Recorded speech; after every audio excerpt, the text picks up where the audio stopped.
ಜನರು ಸಾಮಾನ್ಯವಾಗಿ ಮೊಸರು ಮತ್ತು ಬೆಲ್ಲ ಎರಡನ್ನೂ ಒಟ್ಟಿಗೆ ತಿನ್ನಲು ಇಷ್ಟಪಡ್ತಾರೆ. ಮೊಸರು ಮತ್ತು ಬೆಲ್ಲ ದೇಹಕ್ಕೆ ಅನೇಕ ಪ್ರಯೋಜನಗಳನ್ನು ನೀಡುತ್ತವೆ. ಇದು ಶಕ್ತಿವರ್ಧಕ ಆಹಾರ ಸಂಯೋಜನೆ ಮಾತ್ರವಲ್ಲದೆ ದೇಹದ ವಿವಿಧ ಅಂಗಗಳಿಗೆ ವಿಭಿನ್ನ ರೀತಿಯಲ್ಲಿ ಕೆಲಸ ಮಾಡುತ್ತೆ.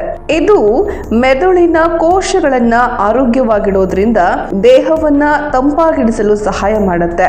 ಮೊಸರು ಮತ್ತು ಬೆಲ್ಲ ಒಟ್ಟಿಗೆ ತಿನ್ನೋದ್ರಿಂದ ವಾತ, ಪಿತ್ತ, ಕಫವನ್ನ ಸಮತೋಲನಗೊಳಿಸಲು ಸಹ ಸಹಾಯಕವಾಗಿದೆ.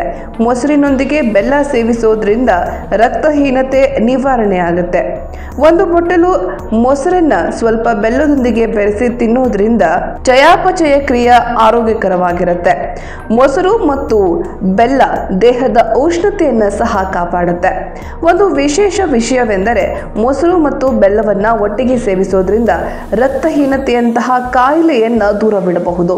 ಪ್ರತಿದಿನ ಒಟ್ಟಿಗೆ ಸೇವಿಸಿದ್ರೆ ಹಿಮೋಗ್ಲೋಬಿನ್ ಹೆಚ್ಚಾಗುತ್ತಂತೆ. ಇದು ರಕ್ತ ಶುದ್ಧೀಕರಣದ ಕಾರ್ಯವನ್ನು ಸಹ ನಿರ್ವಹಿಸುತ್ತೆ. ಮೊಸರು ಮತ್ತು ಬೆಲ್ಲ ಹೊಟ್ಟೆಯ ಚಯಾಪಚಯ ದರವನ್ನು ಹೆಚ್ಚಿಸುವ ಪ್ರೋಬಯೋಟಿಕ್ ಆಗಿದೆ.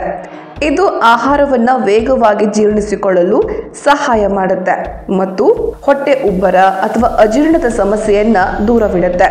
ಮೊಸರು ಮತ್ತು ಬೆಲ್ಲದ ಸೇವನೆಯು ಮೂಳೆಗಳಿಗೆ ಹಲವು ವಿಧಗಳಲ್ಲಿ ಪ್ರಯೋಜನಕಾರಿಯಾಗಿದೆ. ಇವೆರಡೂ ಒಟ್ಟಾಗಿ ಮೂಳೆಗಳನ್ನು ಬಲಪಡಿಸುತ್ತೆ ಮತ್ತು ಕೀಲು ನೋವನ್ನು ಕಡಿಮೆ ಮಾಡಲು ಸಹಾಯ ಮಾಡುತ್ತೆ.